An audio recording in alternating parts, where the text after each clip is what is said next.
Bonjour à toutes et à tous. Donc, comme je vous l'avais annoncé sur Facebook, je vais donc vous proposer cette semaine une guidance hebdomadaire.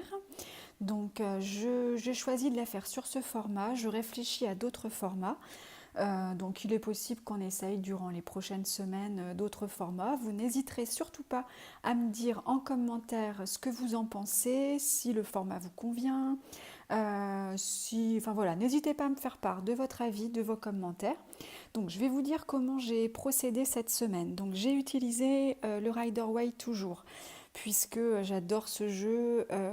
Enfin je trouve que voilà, c'est extrêmement parlant. D'abord, c'est mon jeu de prédilection. Et puis, donc, je me disais que pour commencer cette première guidance hebdomadaire, voilà, je voulais être sur un outil que je maîtrise et que j'apprécie particulièrement. Donc, j'ai tiré 3 cartes qui sont issues du Rider-Waite. Alors, comme vous le voyez, j'ai des cartes qui sont à l'endroit, des cartes qui sont à l'envers, puisque contrairement aux guidances aux horoscopes ou taroscopes mensuels où je tire toutes les cartes à l'endroit, voilà, parce qu'on est sur quelque chose de généraliste, donc c'est pas, ça peut être très, en tout cas très compliqué de rentrer vraiment dans le détail. En revanche là, sur une période plus courte et avec moins de cartes, je les ai tirées à l'endroit et à l'envers. Ça nous permet d'avoir des éclairages qui sont beaucoup plus précis. Et puis j'ai rajouté une 4e carte que je vous dévoilerai à la fin, qui est issue donc de l'oracle des anges de Dorine Virtue. Donc comment j'ai procédé? Donc pour cette semaine, j'ai procédé là encore sur un tirage que j'affectionne, où je suis partie donc de l'idée de d'où on vient, où on est et où on va. Donc, ce qui ressort pour cette semaine. Alors, vous allez voir, on est sur une semaine, à mon avis, où on a travaillé et on va continuer de travailler à ouvrir grand nos yeux, à voir clair. On a, donc d'où on vient, on a ce 8 d'épée. Donc, je vous le montre à l'endroit.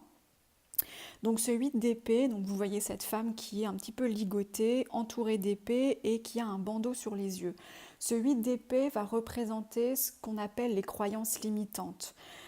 Donc ça va être tout ce qui nous bloque, donc les bandeaux qu'on a sur les yeux parce qu'il y a des choses qu'on ne veut pas voir ou qu'il y a des choses qu'on ne voit pas, que ça soit parce que nous-mêmes on se masque un peu les yeux pour pas voir parfois certaines réalités, qui peuvent nous faire mal, ou alors c'est vraiment des croyances qui nous bloquent. Donc forcément, par exemple, c'est de se dire je ne suis pas capable de faire telle chose, donc il y a de fortes chances que si on ne s'en croit pas capable, on n'y arrive pas. Donc cette carte, elle sort à l'envers sur là d'où on vient. Ce que ça semble nous indiquer, c'est que pour certains ou certaines d'entre vous, on a déjà travaillé à ouvrir un petit peu les yeux, à enlever les bandeaux, à enlever ce qui nous opprime et nous oppresse. On est sur le registre des épées, donc on est sur le registre du mental, et on est en train de faire un travail pour un petit peu voir clair, voir les choses telles qu'elles sont, se dire que peut-être s'il y a des choses dans notre vie qui ne fonctionnent pas, ce n'est peut-être pas que de notre faute. Peut-être qu'il y a effectivement une part qui nous incombe parce qu'on n'a pas assez confiance en nous, ou parce qu'on ne s'en croit pas capable, ou parce qu'on a des schémas qui font qu'on répète indéfiniment les mêmes processus, et qui dit même action dit même résultat. Donc il semblerait qu'on ait déjà commencé ce travail de libération de certaines de nos croyances qui nous bloquaient jusque-là et qui nous limitaient véritablement dans nos actions. Là, donc ce travail-là, il est fait sur soi. On est vraiment sur le 8 d'épée, sur nos croyances personnelles. Donc c'est un travail que l'on fait sur soi, sur tout ce qui peut nous empêcher d'être plus libres dans nos choix, plus libres dans nos pensées, et qui nous empêche aussi de voir les choses telles qu'elles sont. J'insiste sur le fait que c'est un travail que l'on fait sur soi, parce qu'on va avoir dans là où on est en ce moment, on a la papesse. Alors cette papesse, là pour le coup, elle est aussi, en tout cas elle nous encourage aussi, donc c'est une lame majeure, à aller rechercher ce qui est caché.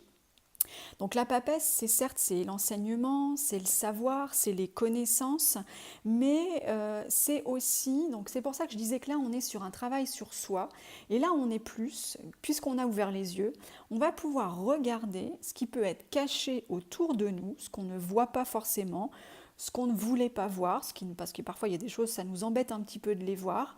Mais là, l'idée, c'est que sur les événements aujourd'hui, ou sur les situations qui ne fonctionnent pas, qui nous contrarient, sur lesquelles on se sent pas forcément à sa place, un peu bloqué, on ne maîtrise pas tout. Et ce qu'on nous invite là, c'est à regarder un petit peu ce qu'on ne sait pas. Alors, ça peut être effectivement, il y a des choses qu'on ne sait pas parce que on peut pas, enfin, elles sont, comment dire, inhérentes à l'extérieur, hein. Ça peut être des gens qui nous cachent des choses, ça peut être des secrets qui nous ont pas été révélés. Mais là, on nous incite à aller creuser un petit peu autour de nous, puisque là, on a commencé un travail sur nous, certes, mais il y a peut-être aussi des choses autour de nous à aller chercher qui expliquent pourquoi ça ne fonctionne pas. Alors par exemple, si on est dans une relation qui ne fonctionne pas, ou en tout cas dans laquelle on ne se sent pas épanoui, il y a peut-être, et c'est certainement ce qu'on a fait, déjà un travail sur nous, de se dire, voilà, qu'est-ce qui fait que ça ne fonctionne pas, qu'est-ce qui fait en quoi moi je peux être à l'origine de certaines choses qui se passent pas comme je veux. Est-ce que c'est pas moi qui, parce que je suis trop jalouse, ou parce que je suis trop comme ci ou trop comme ça, finalement, je me tire pas une balle dans le pied et je ne fais pas moi échouer consciemment ou inconsciemment les choses. Donc ce travail-là, on l'a fait, mais si la relation ne fonctionne pas, pour reprendre cet exemple, il y a peut-être d'autres choses qui ne dépendent pas de nous et qui font qu'effectivement ça ne fonctionne pas. Donc ça vaut pour une relation, mais ça peut valoir pour un partenariat, ça peut valoir pour une relation de travail, mais on nous incite véritablement à aller creuser un petit peu.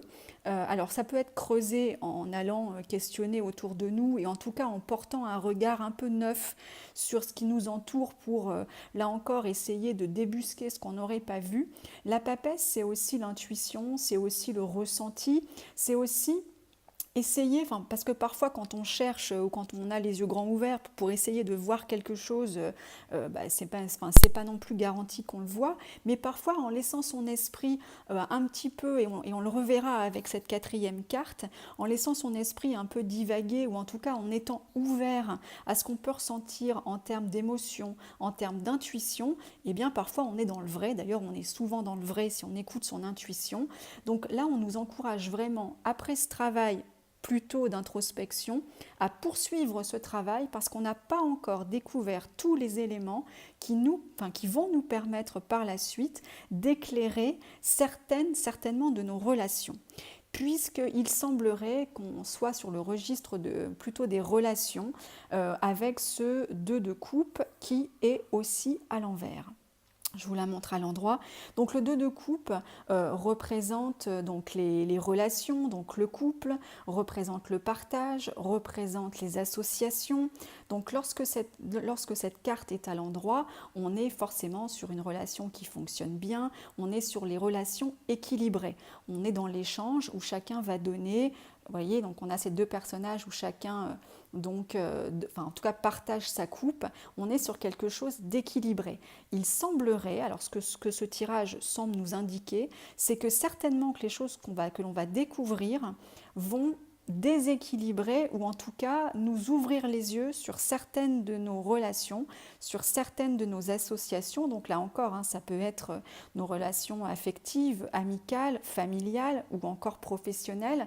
Mais je dis pas que on va arriver à la rupture, mais en tout cas, il y a une forme de déséquilibre qui peut se créer, peut-être parce qu'on va se rendre compte de certaines choses qui vont faire qu'on va se dire, voilà, là j'ai assez donné, je me rends compte que finalement, si ça ne fonctionne pas, c'est pas qu'à cause de moi, donc je vais arrêter de donner, je vais changer mon positionnement dans cette relation.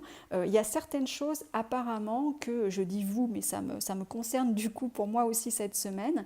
On est sur des énergies un peu globales, et il semblerait qu'on a ce travail, en tout cas qui est en cours, de s'enlever le masque que l'on a sur les yeux, de voir les choses telles qu'elles sont, d'aller chercher des vérités, et que ça peut avoir une influence sur nos relations, ça peut créer des déséquilibres, et ça peut effectivement faire en sorte qu'on change notre comportement et que la relation s'en retrouve à un moment donné un peu perturbée.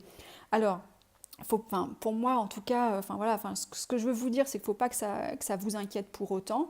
La vérité de toute façon est toujours bonne à faire émerger. Ce qui compte après, c'est ce qu'on en fait. Mais dans tous les cas, il y a des choses qui sont cachées. Donc on est plutôt encouragé sur cette semaine à aller gratter un peu pour pouvoir voir la vérité en face.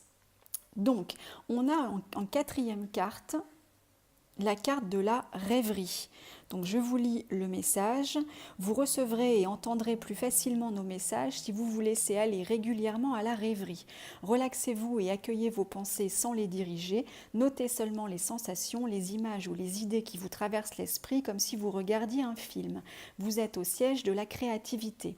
Donc là encore, on revient sur cette idée, disons en tout cas d'aller chercher une autre forme de vérité, d'aller chercher une autre forme de révélation.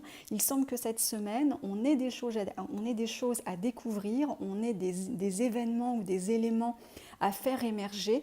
En tout cas, on nous invite à rester ouvert à nos sensations, à rester ouvert à notre intuition et accepter ce qui nous vient pour pouvoir certainement ensuite modifier le cours de nos relations. Là encore, hein, parfois, il faut chambouler un peu pour mieux repartir ensuite, mais c'est ce qui semble être conseillé pour cette semaine. Voilà, eh bien je vous dis à très bientôt. Je vous rappelle que les taroscopes sont disponibles sur la chaîne YouTube, que les liens vous les trouvez donc sur la chaîne YouTube mais également sur Facebook. Donc n'hésitez pas à vous abonner de part et d'autre et n'hésitez pas à me faire part de commentaires ici ou sur Facebook. Très bon dimanche, à bientôt.